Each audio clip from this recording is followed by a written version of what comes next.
야, 뭘 쳐다봐! 닥쳐! 내가 알아서 할 거야! 오상구는 눈은 충혈되어 있었습니다. 상구야, 그 보따리에서 왜 피가 흐르는 거냐? 상관하지 마! 나 건드리지 마! 분명히 뭔가 심각한 일이 벌어진 것 같았습니다. 그때 진돗개 서리가 보따리 주변을 맴돌며 킁킁거리기 시작했습니다. 이 개새끼야! 꺼져! 상구야, 진정해. 무슨 일인지 얘기해봐. 여름 시골길, 낡은 스쿠터에 실린 죽은 누렁이. 피 묻은 자국은 마을을 충격에 빠뜨립니다. 하지만 그 순간 백구가 번개처럼 뛰쳐나와 진실을 파헤치기 시작합니다. 숨겨진 비밀, 끝까지 지켜보세요. 구독과 좋아요는 무료입니다. 구독과 좋아요를 눌러주시면 복 받으실 거예요. 강원도 영동 지역의 작은 산골 마을, 한낮의 태양이 자결하듯 내리쪼이는 여름날이었습니다. 아스팔트 위로 아지랑이가 피어오르고 매미 소리가 귓전을 울리는 그런 무더운 오후였죠. 구름 한 점 없는 파란 하늘 아래 마을 전체가 찌는 듯한 더위에 잠겨 있었어요. 골목길 여기저기서는 할머니들이 부채질을 하며 그늘을 찾아 앉아 계셨고 개들마저 혀를 내밀고 헥헥거리며 시원한 곳을 찾아 헤매고 있었습니다. 윤자 할머니는 75의 나이에도 불구하고 꽤나 정정한 모습으로 집 앞마당에서 빨래를 널고 있었습니다. 회색빛이 도는 파마머리는 세월의 흔적을 고스란히 담고 있었고 연분홍색 꽃무늬가 그려진 반팔 티셔츠는 그녀의 소박하면서도 깔끔한 성격을 잘 보여주고 있었어요. 손등에는 나이만큼이나 깊게 패인 주름들이 있었지만 빨래를 널고 개는 동작은 여전히 능숙했습니다. 50년 넘게 이 집에서 살아온 터라 모든 일이 손에 익어 있었거든요. 설아, 오늘도 덥구나.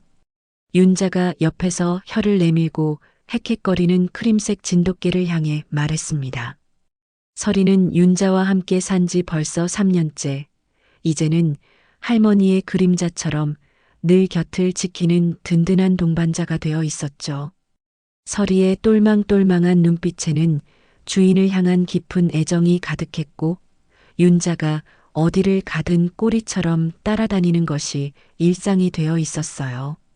진돗개 특유의 충직함과 영리함을 모두 갖춘 설이는 마을 사람들에게도 인기가 많았습니다. 빨래를 다 널고 난 윤자는 손을 털며 마당을 둘러봤습니다. 담장 너머로는 이웃집 할머니가 채소밭에 물을 주고 있는 모습이 보였어요. 서로 눈이 마주치자 손을 흔들어 인사를 나눴습니다. 이런 소소한 일상의 모습들이 윤자에게는 큰 위안이 되었거든요. 혼자 사는 몸이지만 마을 사람들과의 정겨운 관계 덕분에 외롭다고 느낀 적은 별로 없었어요. 지팡이를 집어든 윤자는 설이를 내려다봤습니다. 무릎이 좀 안 좋아진 지 몇 년 되었지만 아직은 혼자서도 충분히 장을 보러 다닐 수 있을 정도로 건강했거든요. 설아, 장터 가자. 오늘 김치 담글 배추도 사야 하고 된장도 떨어져 가고 말이야. 윤자의 말에 설이가 꼬리를 살랑살랑 흔들며 일어섰습니다. 할머니가 가는 곳이라면 어디든 따라가는 것이 설이의 철칙이었거든요. 집을 나서며 윤자는 하늘을 올려다봤습니다. 구름 한 점 없는 맑은 하늘이지만 너무 뜨거워서 걱정이 되었어요. 요즘같이 더운 날에는 나이 든 몸으로 밖에 돌아다니는 것도 조심해야 했거든요. 하지만 집에만 있을 수도 없는 노릇이었죠. 생활에 필요한 것들은 직접 나가서 사와야 했으니까요. 마을 어귀로 접어들 무렵 저 멀리서 오토바이 소리가 들려왔습니다. 엔진음이 불규칙하고 거칠어서 뭔가 정상적이지 않다는 느낌이 들었어요. 평소 마을을 오가는 오토바이들과는 확연히 다른 소리였거든요. 윤자는 걸음을 멈추고 그 방향을 바라봤습니다. 설이도 귀를 쫑긋 세우며 경계하는 모습을 보였어요. 곧 모습을 드러낸 것은 곽상구의 낡은 오토바이였습니다. 50대 후반의 상구는 한때 이 마을에서 제법 잘 나가던 사업가였는데 요즘 들어서는 영 모습이 말이 아니었어요. 여행사를 운영하며 마을의 자랑이었던 그가 지금은 완전히 다른 사람이 되어 있었거든요. 코로나 이후로 사업이 망하면서 가족들까지 모두 떠나버렸다는 소문이 마을에 돌고 있었습니다. 술에 취한 듯 비틀거리며 운전하는 상구의 모습이 심상치 않았어요. 평소보다 더욱 초라해 보이는 옷차림에 머리카락은 기름기로 눌려 있었습니다. 며칠은 씻지 않은 듯한 모습이었고 얼굴에는 수염이 더부룩하게 자라 있었어요. 한때 말쑥했던 모습은 온데간데 없이 사라져버렸습니다. 그런데 더욱 이상한 건 오토바이 뒤쪽 짐칸에 실린 보따리였어요. 낡은 이불로 대충 싸맨 그 보따리 끝에서 뭔가 붉은 액체가 뚝뚝 떨어지고 있었거든요. 그 액체는 아스팔트 위에 점점이 얼룩을 만들어가며 상구가 지나온 길을 표시하고 있었습니다. 보는 사람으로 하여금 섬뜩함을 느끼게 하는 광경이었어요. 어머, 저게 뭐여? 마을 사람들이 하나둘 모여들기 시작했습니다. 김씨 아주머니가 먼저 입을 열었어요. 저거 피 아니요? 분명히 피 같은데? 다른 주민들도 웅성웅성거리기 시작했습니다. 뭔 일이 있었나? 상구 씨가 왜 저런 걸 가지고 다니지? 혹시 사고라도 난 건 아닌가? 윤자의 얼굴에 걱정스러운 표정이 스쳤습니다. 뭔가 좋지 않은 일이 벌어진 것 같다는 직감이 들었거든요. 오랜 세월 살아오면서 터득한 직감이 이번 일이 보통 일이 아니라고 말하고 있었어요. 그녀는 지팡이를 꽉 쥐고 한 발 앞으로 나아갔습니다. 그 순간 서리가 갑자기 귀를 쫑긋 세우더니 보따리에서 나는 냄새를 맡는 듯한 행동을 보였습니다. 설아, 왜 그래? 윤자가 서리를 달래려는 찰나 서리는 번개처럼 빠르게 오토바이 쪽으로 달려나갔습니다. 진돗개 특유의 예민함이 뭔가 심상치 않은 것을 감지한 게 분명했어요. 개들은 사람보다 훨씬 민감한 후각을 가지고 있어서 위험한 상황을 먼저 알아채곤 하거든요. 윤자는 급히 서리를 따라가려 했지만 나이든 다리로는 민첩한 개의 속도를 따라갈 수가 없었습니다. 마을 사람들의 시선이 모두 곽상구와 그의 보따리에 집중되었습니다. 붉은 액체는 계속해서 떨어지고 있었고 그 광경은 평화로웠던 여름 오후를 순식간에 긴장감 넘치는 상황으로 바꿔놓았어요. 윤자의 가슴이 두근거리기 시작했습니다. 이런 이상한 일은 이 조용한 산골 마을에서는 정말 드문 일이었거든요. 곽상구는 오토바이를 세우자마자 헬멧을 벗어던지며 거친 욕설을 쏟아냈습니다. 아, 뭘 쳐다봐. 닥쳐. 내가 알아서 하는 거야. 술 냄새가 코를 찌르는 거리에서도 느껴질 정도로 진동했어요. 평소에도 술을 좋아했던 상구였지만 요즘 들어서는 아예 술에 절어 사는 것 같았습니다. 눈은 충혈되어 있었고 걸음걸이마저 휘청거렸어요. 모여든 주민들은 상구의 거친 반응에 당황했지만 보따리에서 계속 흘러내리는 붉은 액체 때문에 그 자리를 떠날 수가 없었습니다. 김씨 아주머니가 용기를 내어 다가가며 물었어요. 상구야, 그 보따리 안에 뭐가 들어있는 거요? 왜 피가 나는 거야? 다른 주민들도 고개를 끄덕이며 궁금해하는 표정을 지었습니다. 상관없어. 건드리지 마. 상구가 소리를 지르며 보따리를 더욱 꽉 움켜잡았습니다. 하지만 그의 손에서도 붉은 액체가 묻어나오고 있었어요. 그 모습을 본 주민들은 더욱 불안해했습니다. 분명히 뭔가 심각한 일이 벌어진 것 같았거든요. 그때 서리가 보따리 주변을 맴돌며 킁킁거리기 시작했습니다. 그게 특유의 예리한 후각으로 뭔가를 감지한 듯 했어요. 서리의 행동이 점점 더 격해지자 상구는 발로 서리를 쫓아내려 했습니다. 이게 새끼야. 꺼져. 하지만 서리는 물러서지 않고 계속해서 보따리 주변을 맴돌았어요. 윤자가 지팡이를 짚고 천천히 다가왔습니다. 상구야, 진정해. 무슨 일인지 얘기해봐. 윤자의 차분한 목소리에도 상구는 더욱 격해졌어요. 할머니는 상관하지 마세요. 이건 제 일이에요. 상구의 목소리에는 절망감과 분노가 뒤섞여 있었습니다. 바로 그 순간 보따리의 한쪽 끝이 풀어지면서 안에 있던 것이 조금 드러났습니다. 사람들이 보게 된 것은 누렁이 강아지의 다리 한쪽이었어요. 털이 엉겨붙어 있었고 다리에는 상처가 가득했습니다. 그리고 그 상처에서 피가 흘러나오고 있었던 거예요. 어머나, 개야. 김씨 아주머니가 비명을 질렀습니다. 다른 주민들도 충격을 받아 뒤로 물러섰어요. 개를 죽였어? 왜 개를? 이런 짓을 왜 한 거야? 사람들의 목소리가 점점 높아졌습니다.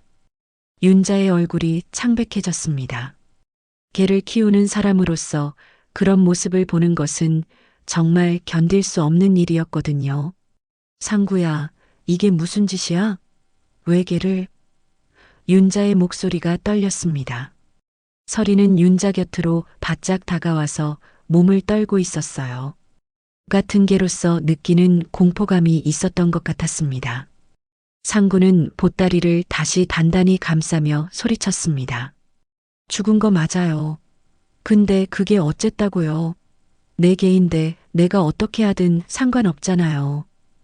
그의 말에 사람들은 더욱 경악했어요. 아무리 자신의 개라고 해도 그런 식으로 죽이는 것은 있을 수 없는 일이었거든요. 상구야, 정신 차려. 개도 생명이야. 마을 이장이 나서서 말했습니다. 이건 동물 학대야. 경찰에 신고해야 해. 다른 주민들도 동조했어요. 맞아. 이런 건 용서할 수 없어. 휴대폰 꺼내서 찍어. 사람들이 하나둘 휴대폰을 꺼내기 시작했습니다. 상구는 사람들이 휴대폰을 꺼내는 것을 보고 더욱 당황했습니다.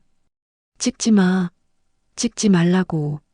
하지만 이미 몇 명이 동영상을 찍기 시작했어요. 요즘 시대에는 이런 일이 있으면 바로 인터넷에 올라가곤 했거든요. 상구도 그걸 알고 있었기 때문에 더욱 절망적이었습니다. 동물 학대다. 경찰 불러. 젊은 주민 하나가 소리쳤습니다. 실제로 112에 전화를 걸기 시작했어요. 여보세요, 경찰서죠? 동물 학대 사건을 신고하려고 해요. 상구의 얼굴이 더욱 일그러졌습니다. 윤자는 눈물을 글썽이며 상구를 바라봤습니다. 상구야, 내가 이런 사람이 아니었는데 왜 이렇게 됐어? 윤자는 상구를 어릴 때부터 봐왔던 터라 더욱 충격이 컸어요. 한때는 마을의 자랑이었던 그가 이런 끔찍한 일을 저질렀다니 믿기 어려웠거든요. 서리는 계속해서 보따리 주변을 맴돌며 슬픈 울음소리를 냈습니다. 마치 죽은 개를 애도하는 것 같았어요. 개들은 같은 종족에 대한 연민을 느낀다고 하는데 서리도 그런 감정을 느끼고 있는 것 같았습니다. 윤자는 서리를 달래려 했지만 서리는 쉽게 진정되지 않았어요. 그때 마을 방송 스피커에서 안내 방송이 울려 퍼졌습니다. 주민 여러분, 긴급 상황이 발생했습니다. 마을 어귀에서 동물 학대 사건이 발생하여 경찰이 출동하고 있습니다. 주민들께서는 안전에 유의해 주시기 바랍니다. 방송을 들은 집에 있던 주민들까지 하나둘 나와서 구경하기 시작했어요. 상구는 점점 더 많은 사람들이 모여드는 것을 보고 패닉 상태에 빠졌습니다. 다 끝났어. 다 끝났다고. 그는 보따리를 꽉 안고 오토바이에 다시 올라탔습니다. 비켜. 다 비켜. 상구가 소리치며 오토바이 시동을 걸었어요. 하지만 서리는 포기하지 않았습니다. 윤자가 말리는 것도 듣지 않고 필사적으로 오토바이를 뒤쫓기 시작했어요. 설아, 위험해. 윤자가 소리쳤지만 설이는 이미 상구의 오토바이를 따라 달려가고 있었습니다. 진돗개 특유의 끈질김으로 절대 놓치지 않겠다는 듯이 말이에요. 주민들은 상구와 설이를 따라가며 계속 휴대폰으로 촬영했습니다. 이 모든 상황이 실시간으로 기록되고 있었어요. 윤자는 지팡이를 짚고 뒤따라가려 했지만 나이든 몸으로는 한계가 있었습니다. 설아, 제발 다치지 마. 윤자의 간절한 목소리가 여름 하늘에 울려 퍼졌습니다. 곽상구의 오토바이는 마을 골목길을 헤집고 다니며 자신의 집으로 향했습니다. 뒤쫓아오는 설이와 주민들을 따돌리려 했지만 진돗개의 끈질긴 추격을 피할 수는 없었어요. 설이는 네 다리를 힘차게 움직이며 오토바이와 거의 같은 속도로 달렸습니다. 입에서는 거친 숨소리가 새어나왔지만 절대 포기하지 않겠다는 의지를 보여주고 있었어요. 상구의 집은 마을 외곽에 있는 낡은 단독주택이었습니다. 한때는 제법 번듯했던 집이었지만 지금은 관리가 되지 않아 여기저기 페인트가 벗겨져 있었고 마당에는 자초가 무성하게 자라 있었어요. 대문도 삐걱거리며 제대로 닫히지 않을 정도로 낡아 있었습니다.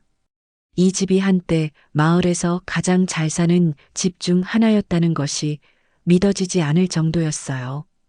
오토바이가 마당으로 들어서자 상구는 서둘러 시동을 끄고 내렸습니다. 보따리를 꽉 안고 마당 구석으로 향했어요. 잡초가 무성한 그곳에는 미리 파둔 구덩이가 있었습니다. 크기로 보아개 한 마리 정도는 충분히 묻을 수 있을 만했어요. 상구가 이 일을 미리 계획했다는 것을 보여주는 증거였습니다. 이제 끝이야. 모든 게 끝이라고. 상구가 중얼거리며 보따리를 구덩이에 던지려 했습니다. 하지만 바로 그때 설이가 마당으로 뛰어들어왔어요. 상구가 보따리를 던지기 직전에 설이가 달려들어 보따리를 물어 뜯기 시작했습니다. 이게 새끼야. 놓아. 상구가 설이를 밀어내려 했지만 설이는 물러서지 않았습니다. 이불로 감싼 보따리를 이빨로 물어뜯으며 필사적으로 끌어당겼어요. 진돗개 특유의 강한 턱 힘으로 보따리를 놓지 않았습니다. 실랑이가 계속되면서 보따리가 완전히 풀어졌습니다. 그 안에서 죽은 누렁이 강아지의 몸이 고스란히 드러났어요.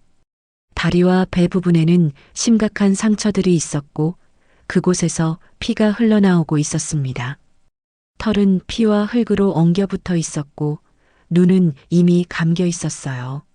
보는 이로 하여금 가슴이 아플 정도로 처참한 모습이었습니다.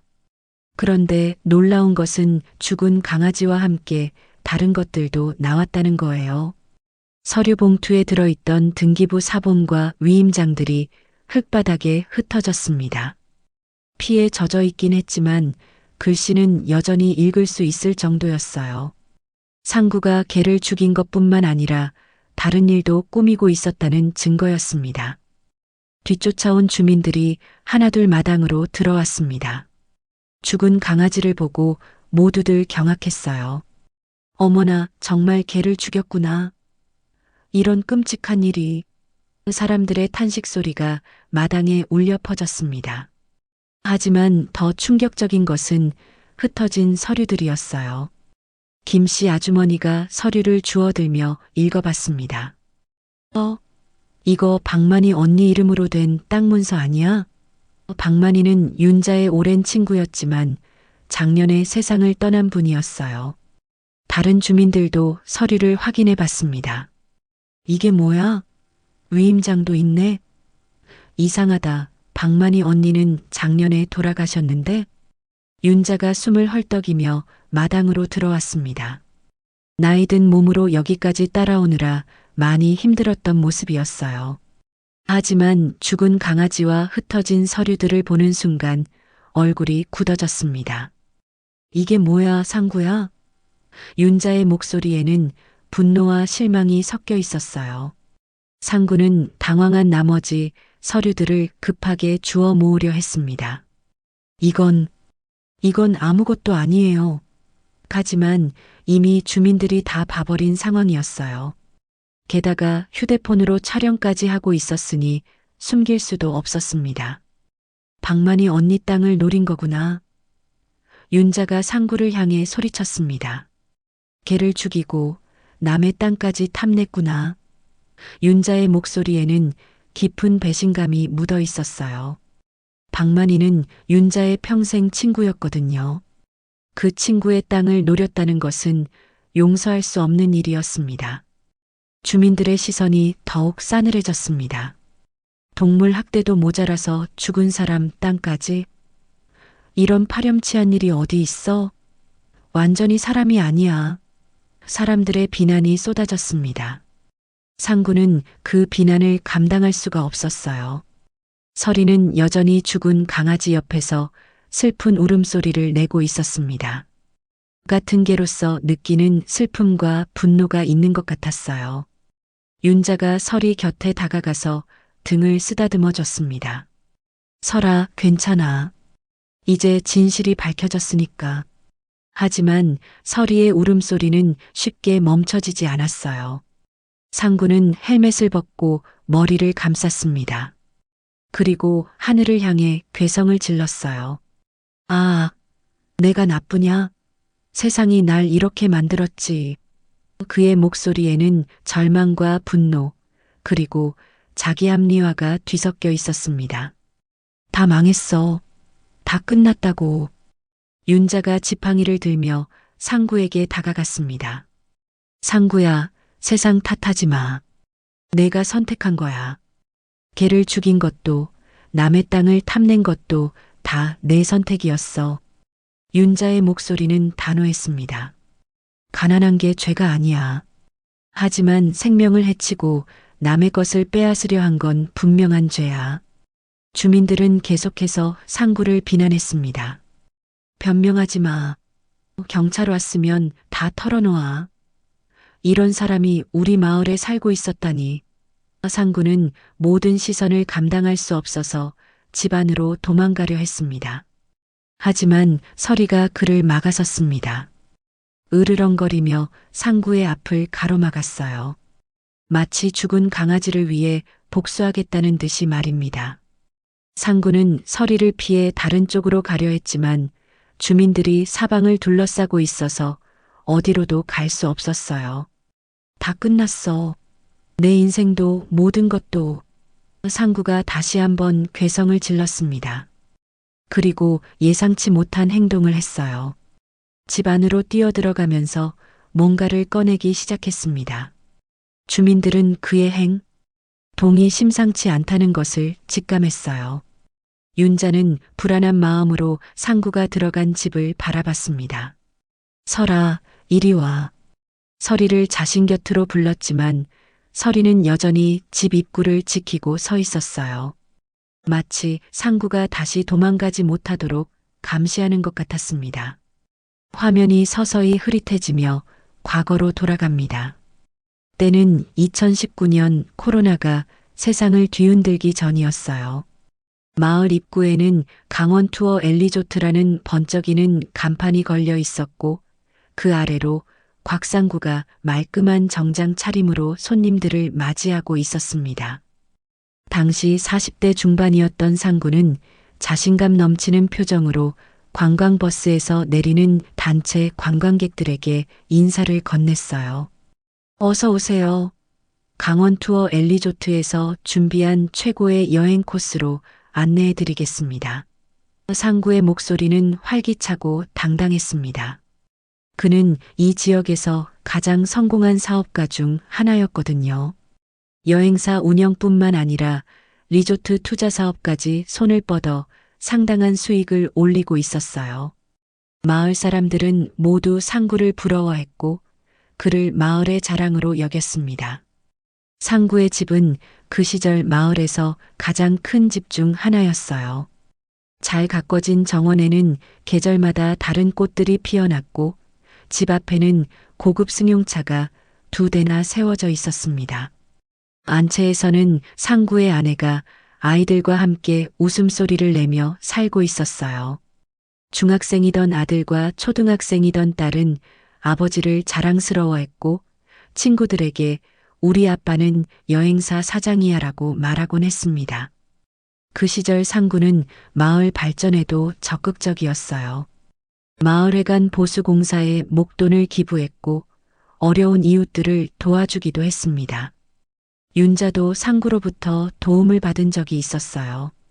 무릎 수술비가 부족했을 때 상구가 선뜻 도와줬거든요. 할머니, 걱정 마세요.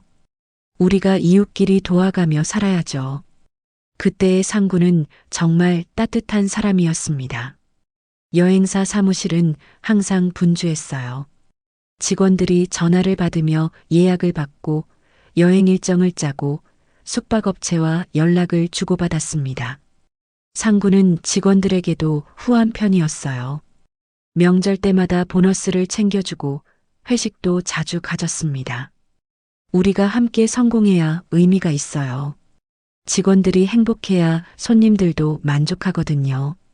상구의 경영 철학이었죠. 리조트 투자 사업도 순조로웠습니다. 상구는 몇 개의 펜션과 리조트에 투자했고 매달 상당한 수익이 들어왔어요. 그 돈으로 더 큰 사업을 계획하기도 했습니다. 앞으로 이 지역이 관광 명소가 될 거예요. 지금이 투자할 때입니다. 상구는 항상 미래를 낙관적으로 바라봤어요. 하지만 2020년 초 코로나19가 터졌습니다. 처음에는 금방 지나갈 줄 알았어요. 몇 달만 버티면 돼. 곧 다시 관광객들이 몰려올 거야. 상구는 여전히 자신 있어 했습니다. 하지만 상황은 점점 나빠졌어요. 사회적 거리두기가 시작되면서 단체 관광이 금지됐고 사람들은 여행을 꺼리게 됐습니다. 예약 취소 전화가 빗발쳤어요. 죄송합니다. 상황이 이러니까 여행을 취소하려고 해요. 환불 언제 해주실 수 있나요? 하루에 수십 통씩 걸려오는 취소 전화를 받으며 상구의 얼굴은 점점 어두워졌습니다. 직원들도 하나둘 그만두기 시작했어요. 일이 없으니 월급을 줄 수도 없었거든요.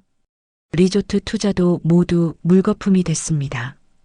관광객이 없으니 리조트들이 줄줄이 문을 닫았고 상구가 투자한 돈은 돌려받을 수 없게 됐어요. 사장님, 저희도 어려워서 투자금 반환은 좀 밀어주실 수 있을까요? 파트너들의 전화를 받을 때마다 상구의 가슴은 무너져 내렸습니다. 빚 독촉이 시작됐어요. 은행에서는 대출 상환을 독촉했고 임대료도 밀렸습니다. 상구 씨, 이번 달까지는 기다려 드릴 테니 꼭 해결해 주세요. 건물주의 말에도 상구는 답할 말이 없었어요. 통장 잔고는 바닥났고 신용도 점점 나빠졌습니다. 가족들과의 관계도 악화되기 시작했어요. 여보, 집이라도 팔아서 빚을 정리하자. 아내의 제안에 상구는 화를 냈습니다. 집을 팔면 우리가 어디서 살아? 곧 상황이 나아질 거야. 하지만 상황은 나아지지 않았어요. 오히려 더 악화되기만 했습니다. 아이들도 눈치를 보기 시작했어요. 아빠, 학원비가, 용돈이. 말을 꺼내다가도 아버지의 굳어진 표정을 보고 입을 다물곤 했습니다. 상구는 그런 가족들의 모습을 보며 더욱 절망감에 빠져들었어요. 한때 가족의 자랑이었던 자신이 이제는 짐이 되고 있다는 생각이 들었거든요. 2021년이 되어도 상황은 나아지지 않았습니다. 오히려 더 많은 사업체들이 문을 닫았고 관광업계는 완전히 무너져 내렸어요. 상구는 술을 마시기 시작했습니다. 처음에는 가끔, 그 다음에는 매일, 그리고 나중에는 하루 종일 술에 취해 지냈어요. 당신 이러다가 정말 다 망해요. 아내가 울면서 말했지만 상구는 들은 척도 하지 않았습니다. 망한 거 맞아. 이미 다 끝났어. 술에 취한 상구는 가족들에게 화풀이를 하기 시작했고 집안 분위기는 최악이 됐어요. 결국 2022년 봄 아내는 아이들을 데리고 집을 나갔습니다. 더 이상 참을 수 없어요. 아이들도 생각해봐요. 이혼 서류를 내밀며 아내는 말했어요.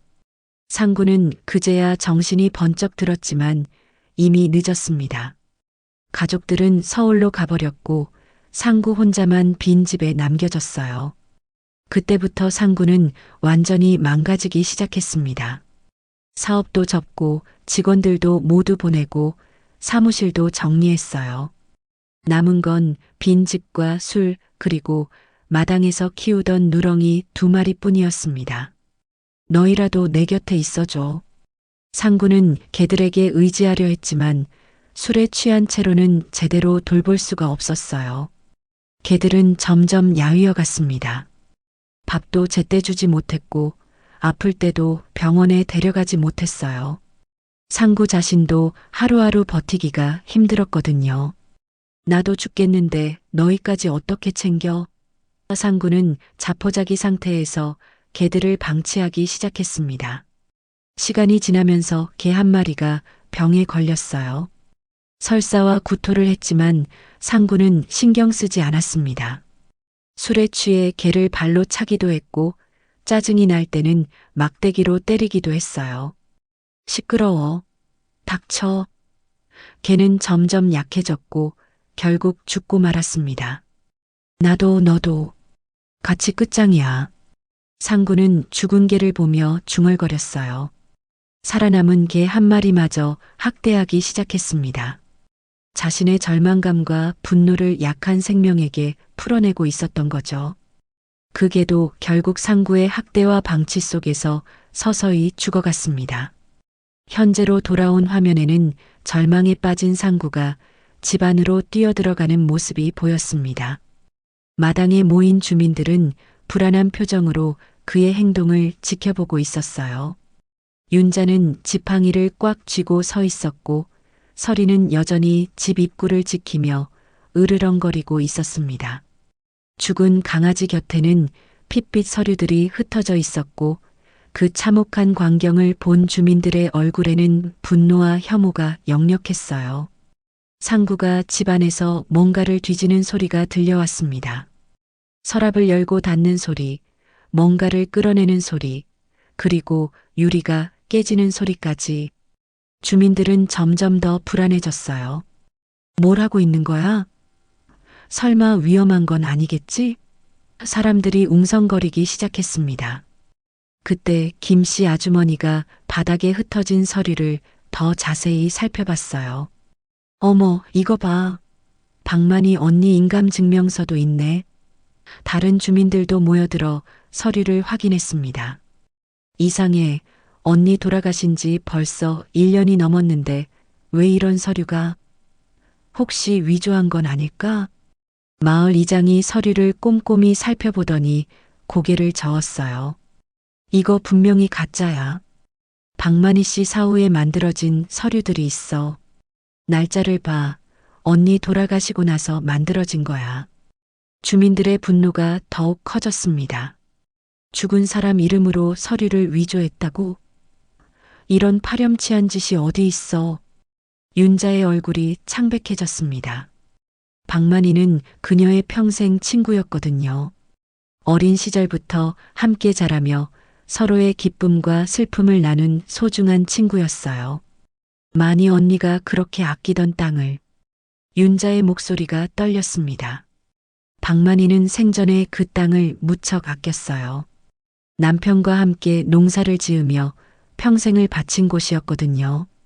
바로 그때 집안에서 상구가 삽을 들고 나왔습니다. 눈은 충혈되어 있었고 머리카락은 헝클어져 있었어요. 술 냄새와 함께 절망적인 기운이 온몸에서 풍겨나왔습니다. 다 비켜. 다들 꺼져. 상구가 삽을 휘두르며 소리쳤어요. 주민들은 놀라서 뒤로 물러섰지만 아무도 집을 떠나지는 않았습니다. 상구야, 정신 차려. 윤자가 용기를 내어 앞으로 나섰습니다. 삽을 내려놔. 이러면 안 돼. 하지만 상구는 귀를 기울이지 않았어요. 할머니도 꺼져. 다 꺼지라고. 삽을 더욱 위협적으로 휘둘렀습니다. 주민들은 무서워하면서도 휴대폰으로 계속 촬영하고 있었어요. 서리는 상구의 위협적인 행동에 더욱 격해졌습니다. 이빨을 드러내며 으르렁거리는 소리가 더 커졌어요. 죽은 강아지를 보호하려는 듯 그 앞에 서서 상구를 노려보고 있었습니다. 이게 새끼도.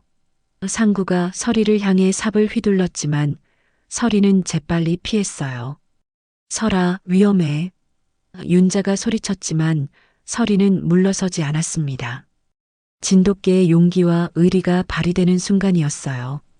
서리는 계속해서 보따리 곁을 지키며 상구와 대치했습니다. 마치 죽은 동족을 지키는 파수꾼 같았어요. 상구는 점점 더 절망적인 행동을 보였습니다. 다 끝났어. 모든 게 다 끝났다고. 갑자기 집 안으로 다시 뛰어들어갔어요. 이번에는 뭔가 다른 목적이 있는 것 같았습니다. 주민들은 더욱 불안해하며 서로를 바라봤어요. 잠시 후 집안에서 석유 냄새가 풍겨나오기 시작했습니다. 이상한 냄새가 나는데? 석유 냄새 아니야? 사람들이 코를 킁킁거리며 말했어요. 그리고 곧 집안에서 타는 냄새까지 나기 시작했습니다. 불이야. 누군가 소리쳤습니다. 집안 창문으로 오렌지빛 불빛이 보이기 시작했어요. 상구가 뭔가를 태우고 있는 것 같았습니다. 주민들은 당황해서 우왕좌왕했어요. 119 불러. 소화기 가져와. 급박한 상황이 되었습니다. 김씨 아주머니가 집에서 소화기를 가져왔고 다른 주민들은 물을 길어왔어요. 하지만 불길이 점점 커지고 있었습니다. 집안에서는 상구의 절규 소리가 들려왔어요. 다 태워버려. 증거고 뭐고 다 없애버리겠어.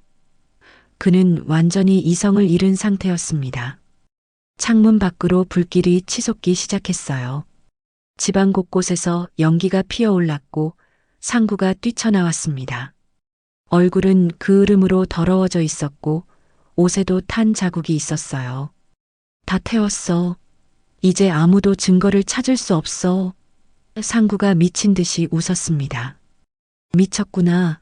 완전히 미쳤어. 주민들이 소화기를 들고 달려들어 불을 끄기 시작했어요. 소방서에서도 출동 연락이 왔다는 소식이 들려왔습니다. 하지만 상구는 계속해서 웃고 있었어요. 자신의 마지막 저항이라고 생각하는 것 같았습니다. 윤자는 상구의 모습을 보며 고개를 저었습니다. 상구야, 이렇게까지 해야 했니? 한때 마을의 자랑이었던 그가 이렇게 처참하게 몰락하는 모습을 보니 마음이 아팠어요. 하지만 그가 저지른 일들을 생각하면 동정할 수도 없었습니다. 불길은 계속 번졌지만 주민들의 노력으로 조금씩 잡혀가고 있었어요. 그런데 놀라운 일이 벌어졌습니다. 불에 탄 재 더미 속에서 겨우 살아남은 서류가 하나 발견된 거예요. 불에 탔지만 글씨가 읽을 수 있을 정도로 남아 있었습니다. 이거 봐. 박만의 명의의 땅 문서야. 마을 이장이 그을린 서류를 들고 소리쳤어요. 다른 서류들은 모두 타버렸지만 이 한 장만은 기적적으로 살아남은 거였습니다. 상구의 얼굴이 절망으로 일그러졌어요. 안 돼. 그것도 태워야 해. 하지만 이미 늦었습니다. 경찰차 사이렌 소리가 마을에 울려 퍼지고 있었어요. 곧 경찰들이 도착할 것 같았습니다. 상구는 마지막 발악이라도 하듯 다시 서류를 빼앗으려 했지만 주민들이 막아섰어요. 서리는 여전히 죽은 강아지 옆에서 지키고 서 있었습니다. 연기와 재냄새 속에서도 꿋꿋이 자리를 지키는 모습이 숭고해 보였어요. 윤자는 서리의 충직함에 마음이 뭉클했습니다. 설아, 고마워. 내가 진실을 밝혀냈구나. 불길이 거의 잡혔을 무렵 경찰차가 마당으로 들어왔습니다. 누가 신고한 동물 학대 사건이죠? 경찰관이 내리며 물었어요. 주민들은 일제히 상구를 가리켰습니다. 저 사람이에요. 개도 죽이고 서류도 위조하고 불까지 질렀어요. 상구는 모든 것이 끝났다는 것을 직감했습니다. 더 이상 도망갈 곳도 없고 숨길 것도 없었어요. 그는 털썩 주저앉으며 고개를 숙였습니다. 다 끝났어. 정말 다 끝났어. 그의 목소리에는 깊은 절망감이 묻어 있었습니다. 파출소 취조실은 차가운 형광등 불빛 아래 을씨년스러운 분위기를 자아내고 있었습니다. 회색 벽과 철제 책상, 그리고 딱딱한 의자만이 놓여 있는 삭막한 공간이었어요. 곽상구는 그을음이 묻은 채로 의자에 앉아 있었습니다. 며칠간 제대로 씻지 못한 모습에 화제로 인해 더욱 초췌해 보였어요. 한때 마을의 자랑이었던 그의 모습은 온데간데 없이 사라져버렸습니다. 담당 형사는 중년의 베테랑으로 수많은 사건을 다뤄온 경험이 있는 사람이었어요. 그는 상구 앞에 앉으며 차분한 목소리로 말을 시작했습니다. 곽상구 씨, 지금부터 진술을 받겠습니다. 거짓말하지 마시고 사실대로만 말해주세요. 상구는 고개를 숙인 채 대답하지 않았어요. 먼저 동물 학대건부터 얘기해 봅시다. 개를 일부러 죽였습니까? 형사의 질문에 상구는 한참을 침묵하다가 입을 열었습니다. 죽였습니다. 아니, 죽인 게 아니라 죽게 만들었습니다. 그의 목소리는 쉬어 있었고 죄책감에 무거워 보였어요. 어떻게 죽게 만들었죠? 형사가 추궁하자 상구는 고개를 더욱 깊이 숙였습니다. 학대했습니다. 술에 취해서 굶기고 때리고. 상구의 목소리가 떨렸어요. 처음에는 그냥 화가 나서였는데 나중에는 그냥 귀찮았어요. 내가 힘든데 걔까지 돌볼 여유가 없었거든요. 형사는 메모를 하며 계속 질문했습니다. 그럼 의도적으로 학대한 건 맞네요? 네, 맞습니다. 스트레스가 쌓일 때마다 개들한테 화풀이했어요. 발로 차고 막대기로 때리고 밥도 며칠씩 안 주고. 상구의 고백에 형사의 표정이 굳어졌습니다. 걔가 아파도 병원에 데려가지 않았죠? 네. 돈도 없었고 그냥 죽으면 죽는 대로 내버려뒀어요. 상구의 마지막 말에 취조실 안이 정적에 휩싸였습니다. 형사는 펜을 놓고 상구를 바라봤어요. 수많은 범죄자를 봤지만 이렇게 솔직하게 자신의 잘못을 인정하는 경우는 드물었거든요. 그때 취조실 문이 열리며 윤자가 들어왔습니다. 마을 사람들의 대표로 진술을 하러 온 거였어요. 윤자는 상구를 보자 복잡한 표정을 지었습니다. 분노도 있었지만 동시에 안타까움도 있었어요. 상구야. 윤자가 말을 시작하려는데 상구가 먼저 고개를 들었습니다. 할머니, 죄송합니다. 정말 죄송해요. 상구의 눈에서 눈물이 흘러내렸습니다. 개도 죽이고 많이 할머니 땅도 제가 다 잘못했어요. 윤자는 상구의 눈물을 보며 마음이 복잡했어요. 한때는 마을의 희망이었던 그가 이렇게 무너진 모습을 보니 마음이 아팠거든요. 개도 땅도 다 내 욕심 때문에 망가진 거요. 윤자의 목소리에는 실망감이 가득했습니다. 많이 언니가 얼마나 그 땅을 아꼈는데, 평생 농사 지으며 살아온 땅인데. 윤자의 목소리가 떨렸어요. 친구를 잃은 슬픔과 그 친구의 유산까지 노린 상구에 대한 분노가 섞여 있었습니다. 상구는 더욱 울먹이며 말했습니다. 할머니, 전 정말 막막했어요. 사업도 망하고 가족들도 떠나고. 그래도 그게 이유가 될 수는 없어. 윤자가 지팡이를 탁 치며 소리쳤어요. 우리 모두 힘들어. 코로나 때 다들 어려웠지만 그렇다고 생명을 해치고 남의 것을 탐내지는 않았어. 형사가 대화를 정리하며 다시 질문했습니다. 그럼 박만희 씨 명의의 땅 관련 서류들은 어떻게 구한 거죠? 상구가 코를 훌쩍이며 대답했어요.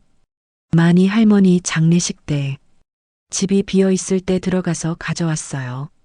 인감도 도장도 서류 위조도 직접 했고요. 네. 지인 중에 그런 일 하는 사람이 있어서 돈 주고 부탁했어요. 상구의 고백에 윤자의 얼굴이 더욱 굳어졌습니다. 장례식장에서 돌아와서 바로 도둑질을 했다는 거구나. 죄송합니다. 정말 죄송해요. 왜 그 땅이었어요? 다른 땅도 많은데? 형사의 질문에 상구가 대답했습니다. 그 땅이 제일 비싸 보였어요. 위치도 좋고 나중에 개발되면 돈이 많이 될 것 같아서. 상구의 말에 윤자는 한숨을 깊게 쉬었어요. 만희 언니가 그 땅을 얼마나 사랑했는지 알면서도 윤자의 질문에 상구는 대답하지 못했습니다. 박만희가 생전에 그 땅에서 농사 지으며 행복해하던 모습을 모르지 않았거든요. 할머니, 전 정말 미쳐 있었어요. 돈에 미쳐서 아무것도 보이지 않았어요. 형사가 다시 메모하며 물었습니다. 불 지른 것도 증거인멸 목적이었죠? 네. 서류들이 발견되니까 무서워서 다 태워버리려고 했어요. 다행히 일부 서류가 남아서 범죄 사실이 확인됐네요. 형사의 말에 상구는 더욱 고개를 숙였어요. 윤자가 상구를 향해 마지막 말을 했습니다. 상구야, 가난한 건 죄가 아니여. 누구나 힘들 때가 있어. 하지만 그 힘든 걸 이유로 생명을 해치고 죽은 사람까지 속이는 건 분명한 죄야. 상구는 윤자의 말에 고개를 끄덕였어요. 할머니 말씀이 맞아요. 전 변명할 수 없어요. 상구가 떨리는 목소리로 말했습니다. 제가 선택한 거예요.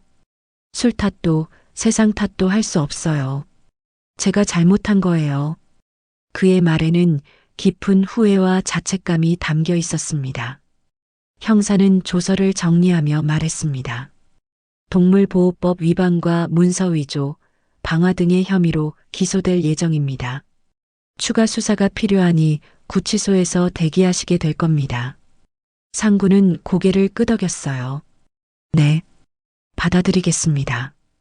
윤자는 일어서면서 상구를 마지막으로 바라봤습니다. 상구야, 이제라도 정신 차려. 감옥에서라도 제대로 뉘우치고 나와. 상구는 윤자에게 깊이 고개를 숙였어요. 할머니, 정말 죄송합니다. 평생 죄스럽게 살겠어요. 취조실을 나서는 윤자의 발걸음은 무거웠습니다. 한때 마을의 자랑이었던 청년이 이렇게 몰락하는 모습을 보니 마음이 아팠어요. 하지만 그가 저지른 일들을 생각하면 용서할 수도 없었습니다. 특히 무고한 생명을 해친 것과 죽은 친구의 유산을 노린 것은 정말 용서하기 어려운 일이었거든요. 마을회관에는 저녁 무렵부터 주민들이 하나둘 모여들기 시작했습니다. 평소에는 이렇게 많은 사람들이 모이는 일이 드물었는데 이날만큼은 마을의 거의 모든 사람들이 참석했어요. 회관 안은 웅성거리는 목소리들로 가득했고 모두들 심각한 표정을 하고 있었습니다. 곽상구 사건이 마을 전체에 얼마나 큰 충격을 주었는지를 보여주는 장면이었어요. 마을 이장이 단상에 올라서서 마이크를 잡았습니다. 주민 여러분, 모두 자리에 앉아주세요. 사람들이 조용해지자 이장은 무거운 표정으로 말을 이어갔어요. 오늘 우리가 모인 이유는 모두 다 알고 계실 겁니다. 곽상구 씨가 저지른 일들에 대해 함께 얘기해 보려고 합니다. 회관 곳곳에서 작은 속삭임들이 들려왔어요. 정말 믿을 수 없는 일이야. 한때 우리 마을 자랑이었는데 동물 학대는 정말 용서할 수 없어. 주민들의 목소리에는 실망감과 분노가 섞여 있었습니다. 윤자는 맨 앞줄에 앉아 있었고 서리는 그녀의 발밑에서 조용히 누워 있었어요. 지난 며칠간의 사건으로 서리도 많이 지친 모습이었지만 여전히 윤자를 지키고 있었습니다. 윤자는 서리의 머리를 쓰다듬으며 마음을 가라앉히려 했어요. 이장이 다시 마이크를 잡고 말했습니다. 경찰서에서 정식 수사 결과가 나왔습니다. 곽상구 씨는 동물보호법 위반, 문서 위조, 방화 등의 혐의로 기소될 예정입니다. 회관안이 조용해졌어요. 모두들 공식적인 발표를 기다리고 있었거든요. 특히 동물 학대의 경우 상구 씨가 직접 개 2마리를 굶기고 폭행하여 죽음에 이르게 한 것으로 확인됐습니다. 이장의 말에 여러 주민들이 한숨을 쉬었어요. 아무리 힘들어도 무고한 생명을 해치는 것은 용서할 수 없는 일이었거든요. 김 씨 아주머니가 손을 들고 일어났습니다. 이장님, 박만희 언니 땅 문제는 어떻게 되는 거예요? 이장이 서류를 뒤적이며 대답했어요. 위조된 서류들은 로나 때 우리 모두 힘들었지만 그런 짓은 안 했잖아요. 젊은 주민 하나가 발언권을 요청했습니다. 저는 상구 씨를 절대 용서할 수 없어요. 특히 동물 학대는 제가 개를 키우는데 생각만 해도 끔찍해요. 그의 말에 다른 반려동물을 키우는 주민들도 동조했어요. 그때 마을 방송 스피커에서 안내 방송이 울려 퍼졌습니다. 주민 여러분께 알려드립니다. 곽상구 씨의 범죄 사실이 동물 학대와 토지 문서 위조, 증거인멸로 최종 확인되었습니다. 해당 사건은 검찰에 송치되어 정식 재판을 받게 될 예정입니다. 방송이 끝나자 회관안이 다시 웅성거렸어요. 이장이 마이크를 잡고 정리했습니다. 방금 들으신 바와 같이 상구 씨는 법의 심판을 받게 될 것입니다. 우리 마을로서는 정말 안타깝고 부끄러운 일이지만 이것이 현실입니다. 주민들의 표정이 더욱 무거워졌어요. 바로 그때 회관 뒤쪽 문이 열리며 곽상구가 나타났습니다. 경찰의 허락을 받고 마을 사람들에게 사과하러 온 것이었어요. 수갑은 차지 않았지만 경찰관 2명이 함께 있었습니다. 상구의 모습을 본 주민들은 술렁이기 시작했어요. 상구는 비틀거리는 걸음으로 단상 앞까지 왔습니다. 그리고 주민들 앞에서 무릎을 꿇었어요. 마을 분들께 정말 죄송합니다. 상구의 목소리는 쉬어서 거의 들리지 않을 정도였습니다. 제가 정말 잘못했습니다. 회관안이 정적에 휩싸였어요. 한때 마을의 자랑이었던 사람이 이렇게 무릎 꿇고 사과하는 모습을 보니 모두들 복잡한 마음이었습니다. 분노도 있었지만 동시에 안타까움도 있었어요. 개를 학대했고 상구가 떨리는 목소리로 계속했습니다. 만희 할머니 땅을 탐냈고 서류를 위조했고 증거까지 없애려 했습니다.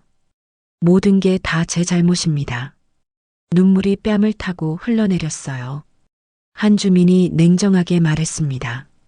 상구야, 사과한다고 죽은 개가 살아나니? 박만희 언니 마음이 풀리니? 다른 주민들도 거들었어요. 맞아. 이제 와서 사과해봤자 뭐해? 코로나 때 다 힘들었지만 우린 그런 짓 안 했어. 상구는 더욱 깊이 고개를 숙였습니다. 변명하지 않겠습니다. 제가 선택한 일들이었어요. 술 탓도 세상 탓도 할 수 없어요. 그의 말에는 진정한 후회가 담겨 있었어요. 저는 정말 잘못된 길을 걸었습니다. 윤자가 지팡이를 짚고 일어났습니다. 상구를 내려다보며 단호하게 말했어요. 상구야, 사과는 여기서 하는 게 아니야. 회관안이 조용해졌습니다. 사과는 법정에서 하는 게 아니라 내가 망가뜨린 생명들과 피해를 준 사람들한테 하는 거야. 상구가 윤자를 올려다봤습니다. 할머니, 내가 죽인 개들한테, 만희 언니한테, 그리고 내 가족들한테 진정으로 사과해야 해. 윤자의 목소리는 엄격했지만 따뜻함도 있었어요. 그리고 다시는 이런 일이 없도록 정말로 뉘우쳐야 해. 경찰관이 나서서 말했습니다. 시간이 됐습니다. 가시죠. 상구는 마지막으로 주민들을 향해 깊이 고개를 숙였어요. 정말 죄송합니다. 평생 속죄하며 살겠습니다. 그리고 경찰관들과 함께 회관을 나섰습니다. 상구가 떠나고 나서도 한동안 회관은 조용했어요. 주민들은 각자의 마음으로 이 모든 일을 정리하고 있었습니다. 윤자는 서리를 내려다보며 중얼거렸어요. 설아, 이제 끝났구나. 정의가 바로 섰어. 서리는 꼬리를 살짝 흔들며 윤자를 올려다봤습니다. 사건이 마무리된 지 2달이 흘렀습니다. 가을이 깊어지면서 마을에는 평화가 다시 찾아왔어요. 곽상구는 동물보호법 위반과 문서위조, 방화 등의 혐의로 1년 6개월의 실형을 선고받았습니다. 재판 과정에서 그는 끝까지 자신의 죄를 인정했고 진심으로 뉘우치는 모습을 보였어요. 판사도 그의 반성하는 태도를 참작해 비교적 관대한 형량을 내렸지만 동물 학대에 대해서는 엄중한 경고를 함께 전달했습니다. 박만희의 땅은 정식 절차를 거쳐 그녀의 조카에게 상속됐어요. 하지만 조카는 서울에 살고 있어서 땅을 직접 관리하기 어려운 상황이었습니다. 마을 사람들과 상의한 끝에 그 땅을 마을 공동체에 기증하기로 결정했어요. 고모가 평생 사랑했던 땅이니까 마을 사람들이 함께 가꿔주셨으면 좋겠어요. 조카의 따뜻한 마음이 담긴 제안이었습니다. 마을 사람들은 그 땅을 많이 뜨리라고 이름 지었습니다. 박만희를 기리는 의미였어요. 처음에는 작은 공터로 만들려고 했지만 윤자의 제안으로 추모 정원으로 꾸미기로 했습니다. 만희 언니가 좋아했던 꽃들을 심어서 사람들이 쉬어갈 수 있는 곳으로 만들면 어떨까요? 윤자의 제안에 모든 주민들이 찬성했어요. 만희뜰 조성 작업에는 마을 사람들이 모두 참여했습니다. 젊은 사람들은 땅을 고르고 벤치를 설치했고 할머니들은 꽃씨를 뿌리고 나무를 심었어요. 윤자는 서리와 함께 매일 작업 현장을 찾아가서 진행 상황을 살펴봤습니다. 만희 언니가 보고 있을 거야. 분명 기뻐하실 거야. 윤자가 중얼거리며 흙을 만지는 모습에서 깊은 그리움이 느껴졌어요. 한편 상구가 키우던 나머지 개들은 마을 수의사가 맡아서 치료하고 있었습니다. 처음 발견됐을 때는 영양실조와 상처로 심각한 상태였지만 정성스러운 치료 덕분에 많이 회복됐어요. 다행히 생명에는 지장이 없을 것 같습니다. 하지만 심리적 트라우마가 있을 수 있어서 꾸준한 관찰이 필요해요. 수의사의 말에 마을 사람들은 안도의 한숨을 쉬었습니다. 2마리 중 1마리는 김씨 아주머니가 입양했어요. 우리 집에서 잘 키울게. 다신 그런 일 없도록 할 테니까 걱정 마. 다른 1마리는 마을 이장이 맡았습니다. 모두들 상구의 잘못된 행동으로 고통받은 개들에게 새로운 삶을 선사해주고 싶어 했거든요. 서리는 이 모든 과정을 지켜보며 차츰 마음의 상처를 치유해가고 있었습니다. 처음에는 다른 개들을 보면 불안해하고 예민하게 반응했지만 시간이 지나면서 점점 안정을 찾아갔어요. 윤자의 사랑과 보살핌, 그리고 마을 사람들의 따뜻한 관심 덕분이었습니다. 설아, 내가 진실을 밝혀낸 거야. 정말 고마워. 윤자는 자주 서리에게 고마움을 표현했어요. 어느 가을 아침 윤자는 서리와 함께 새벽 안개가 낀 마니뜰을 걸었습니다. 아직 공사가 완전히 끝나지는 않았지만 벌써 아름다운 모습을 갖춰가고 있었어요. 코스모스와 구절초가 바람에 살랑살랑 흔들리고 작은 연못에는 잉어들이 유영하고 있었습니다. 벤치에 앉아 쉬어가는 주민들의 모습도 보였어요. 만희야, 내 땅이 이렇게 예쁘게 바뀌었어. 보고 있지? 윤자가 하늘을 올려다보며 중얼거렸습니다. 서리는 윤자 옆에서 조용히 앉아 있었어요. 마치 윤자의 마음을 이해하는 것 같았습니다. 2달 전에 그 끔찍한 사건이 무색할 정도로 평화로운 순간이었어요. 그때 우편 배달부가 다가와서 윤자에게 편지를 건넸습니다. 윤자 할머니, 편지 왔어요. 발신인을 보니 곽상구였어요. 교도소에서 보낸 편지였습니다. 윤자는 편지를 받아들고 잠시 망설였어요. 읽어야 할지 말아야 할지 고민됐거든요. 결국 윤자는 편지를 뜯어봤습니다. 상구의 글씨는 예전보다 더 정성스러워 보였어요. 윤자 할머니께 그리고 서리에게 정말 죄송합니다. 편지는 그렇게 시작됐습니다. 상구는 교도소에서 동물보호 프로그램에 참여하고 있다고 했어요. 버려진 동물들을 돌보는 봉사활동을 하면서 자신이 저지른 잘못이 얼마나 큰지 매일 깨닫고 있다고 했습니다. 저는 지금 교도소에서 상처받은 유기견들을 돌보고 있습니다. 처음에는 개들이 저를 무서워했어요. 당연한 일이죠. 하지만 꾸준히 정성을 다해 돌보니까 조금씩 마음을 열어주더라고요. 그때마다 제가 죽인 누렁이들이 생각나서 눈물이 납니다. 편지 곳곳에는 진정한 뉘우침이 담겨 있었어요. 상구는 출소 후의 계획도 적어 놓았습니다. 출소하면 동물보호소에서 봉사활동을 계속하고 싶습니다. 제가 저지른 죄를 평생 속죄하며 살겠습니다. 그리고 할머니께 빌린 수술비도 꼭 갚겠습니다. 비록 늦었지만 제가 도움받은 분들께 하나하나 보답하겠습니다. 편지 마지막에는 서리에게 보내는 메시지도 있었어요. 서리야, 내가 진실을 밝혀줘서 고마워.